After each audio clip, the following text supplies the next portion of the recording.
Elman müəllim, biz Abşeron yarımadasına nəzər yetirəndə görürük ki, ilk baxışdan bu ərazilər o qədər də flora aləmi ilə zəngin olan məkan təsiri bağışlamır. Amma əslində tədqiqatlar göstərir ki, bu yanlış bir yanaşmadır. Nə dərəcədə zənginlik var burada?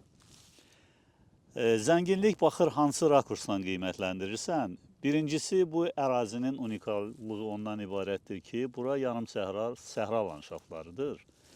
Baxmayaraq ki, bəli, 700-dən biraz çox burada bitki növü var.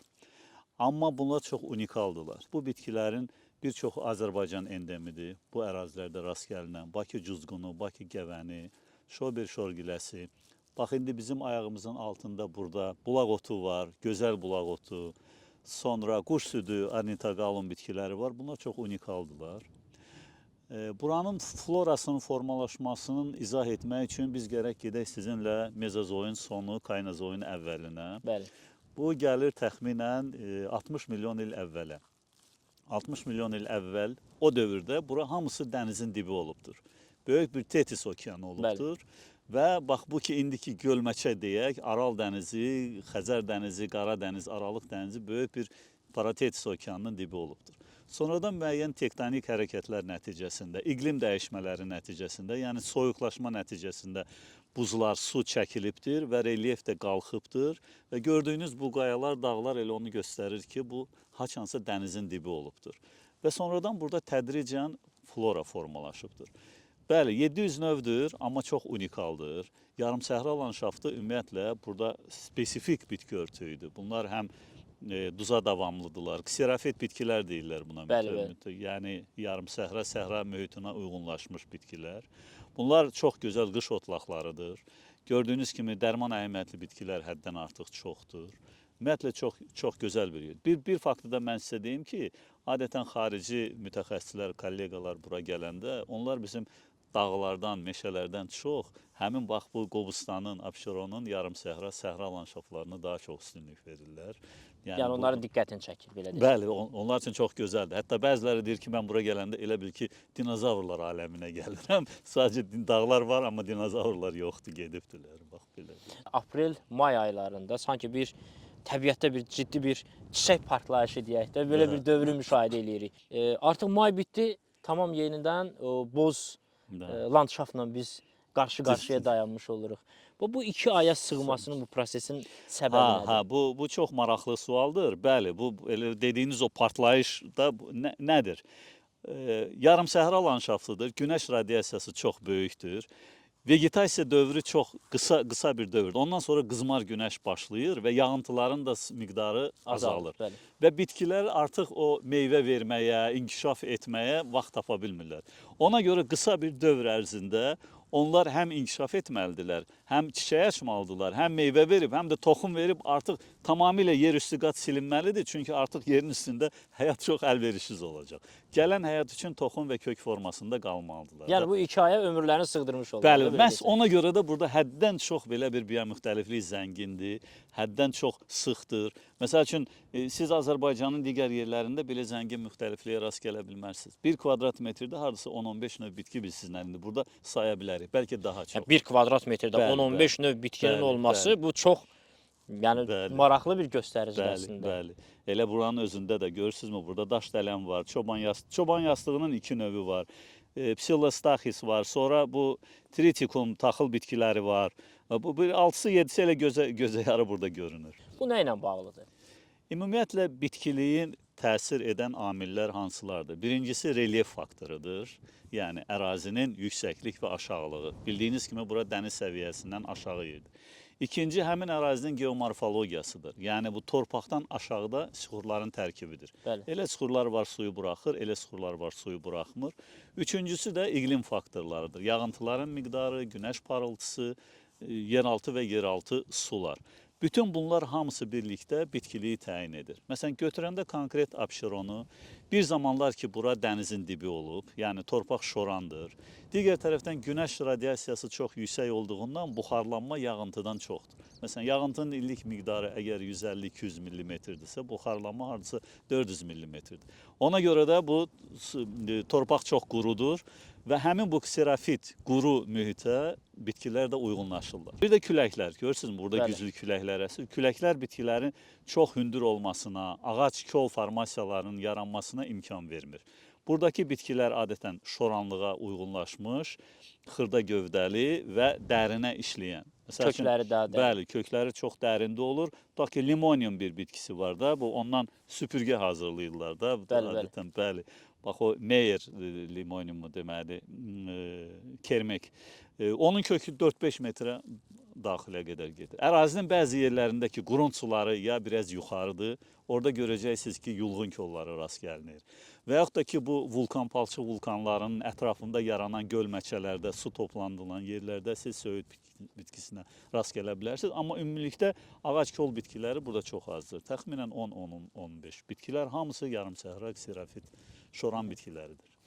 Abşeron ərazisində məskunlaşma ölkənin digər regionları ilə müqayisədə daha çoxdur.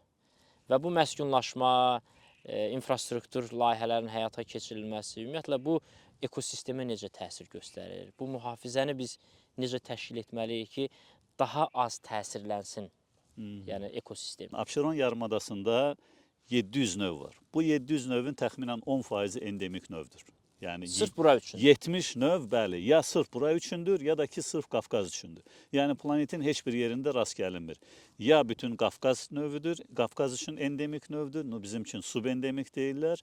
Ya Bəli. Azərbaycan üçün, ya da ki dar areallı endemik növlərdir də, bu belədir. Digər tərəfdən tamamilə doğru deyirsiniz, bu neft sənayesi ilə bağlı tarixi proseslər nəticəsində elə gətiribdir ki, sənaye əsasən bu Abşeron yarımadasında təmərküzləşibdir və ona görə burada həmin bu flora, faunaya antropogen təzyiq həddən artıq çoxdur. İndi burada nə etməli də bu çox çətin məsələdir. Bu bir dilemmadır.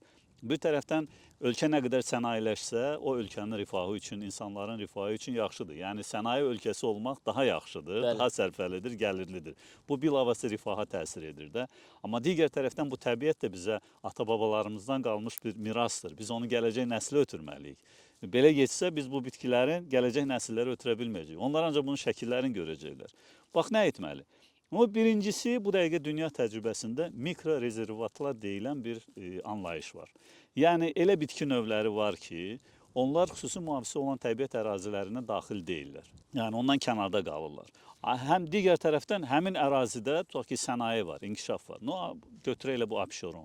Məsəl üçün Qırmaku deyilən bir palçıq vulkanı ərazisi var. Xarı bülbül orada bitir. Yəni Qafqaz xarı bülbülünü Abşeronda. biz tapmışıq. Bəli, bu Abşeron təbiət abidələri kitabında o vardır.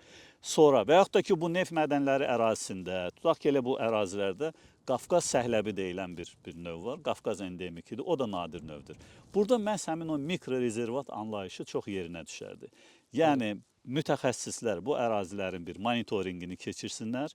Bu ərazilər heç daxil deyil, o neft şirkətinin ərazisində də ola bilər, hansısa bir şirkətin ərazisində də ola bilər, elə burada da ola bilər. Həmin ərazilər müəyyənləşəndən sonra onları çəpərləmək məsələsi olur və Ekologiya Təbii Sərvətlər Nazirliyinə və sizin köməkliyinizlə bu yerli əhəmiyyətli təbiət abidəsi kimi qorunur.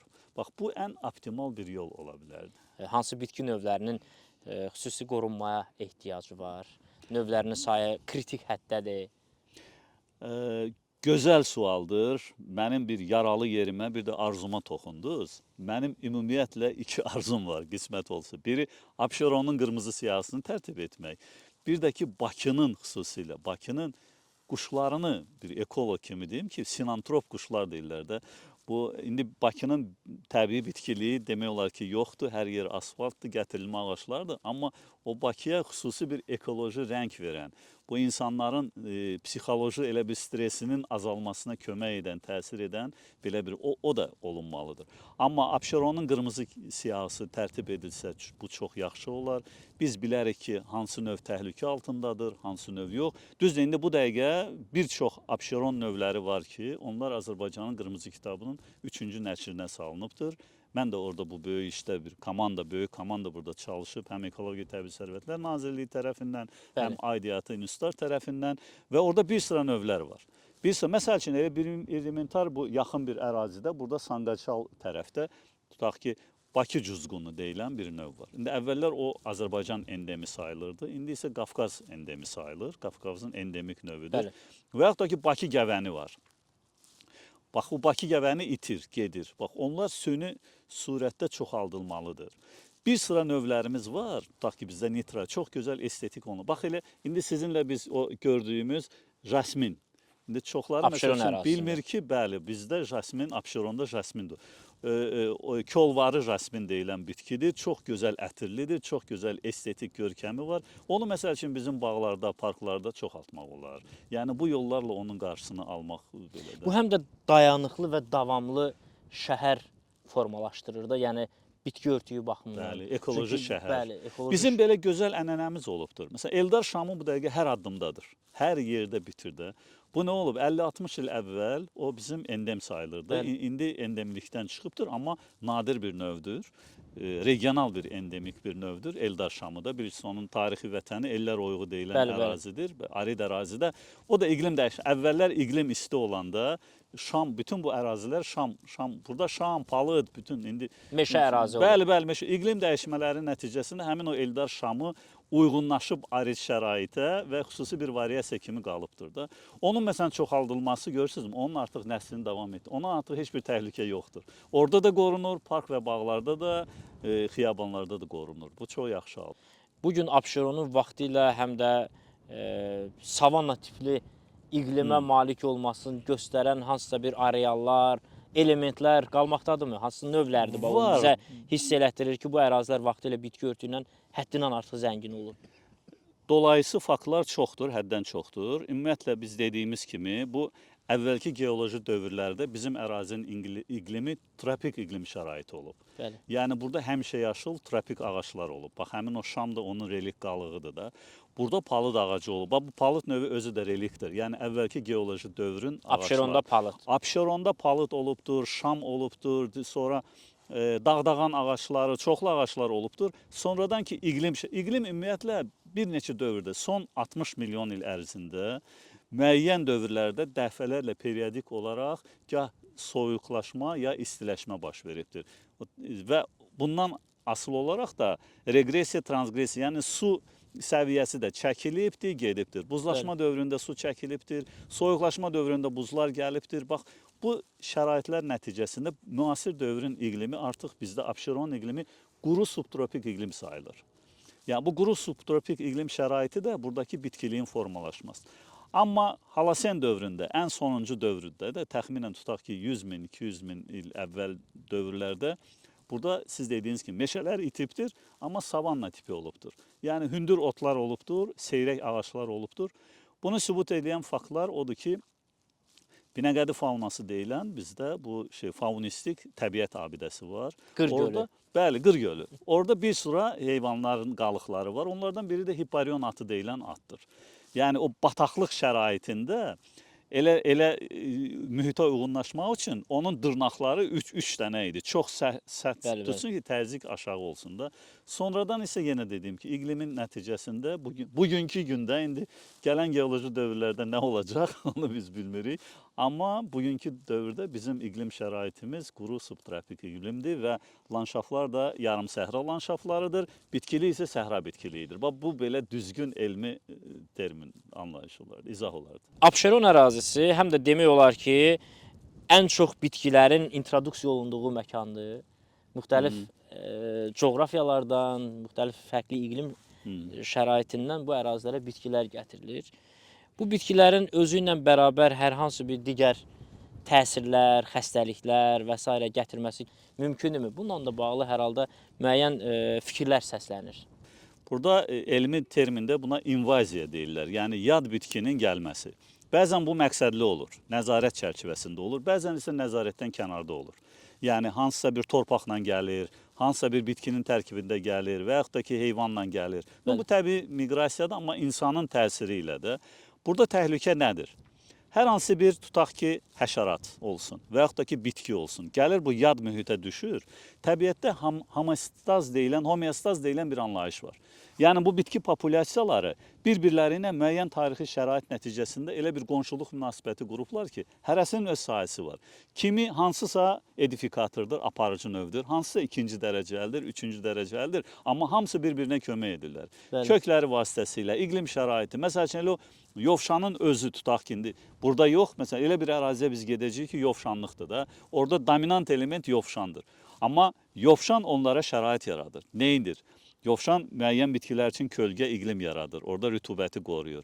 Yovşan dərin qatlardan suyu çəkir, torpağın rütubətliyini tənzim edərək digər bitkilər üçün də həyat amili yaradır da. Bu təbiətin özünün yaratdığı bir harmoniyadır. Amma insan tərəfindən, hansısa bitki tərəfindən məqsədsiz təsadüfən gəlib düşəndə orada onun rəqibi olmur. Burada hər bir bitkinin öz sərhədi var.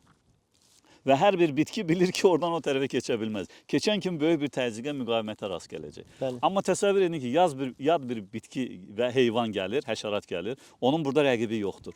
O başlayır birdən-birə partlayış nəticəsində çoxalmağa və nəticədə nə olur? Bizim özümüzün tarixi, nativ floramız və yaxud da ki, faunamız getdikcə kasıblaşır və sonradan elə bilin ki, monotip bir kultura yaranır da. Bu çox O rəngarəngliyi də itirmiş olur. Bəli, o təbii ki. rəngarənglik itir. Bizdə fauna sahəsində burada problemlər çoxdur. Zeytunla çoxlu xəstəliklər gəlir və yaxud da ki, palma ağacları gətirilir, onların torpağı ilə sürfələr gəlir, başqa.